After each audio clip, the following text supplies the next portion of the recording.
ঠাকুরটা কোথায় ঠিকঠাক বলতে পারবো না, আর ওইখানে পুজো হয় কি সেটাই জানি না আমি। তো ওই দরজা দিয়ে ঢুকতে হবে। রাস্তায় প্রচুর ভিড়।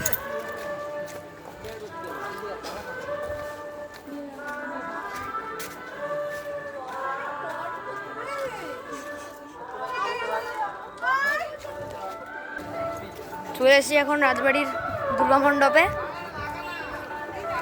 এটাই রাজবাড়ির দুর্গা মণ্ডপ। দুর্গা মণ্ডপে এসে যা দেখছি, আশপাশটা খুব সুন্দর করে সাজিয়েছে। আর এটাই হচ্ছে রাজবাড়ির দুর্গা মণ্ডপ। প্রচুর রোদ্দুর এখন। ভেতরে যাই এবার মন্দিরে। তো এটাই হচ্ছে রাজবাড়ির দুর্গা মণ্ডপ।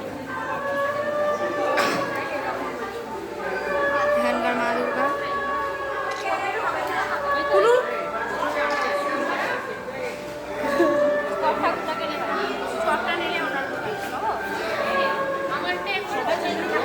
তো গাইস টাটা।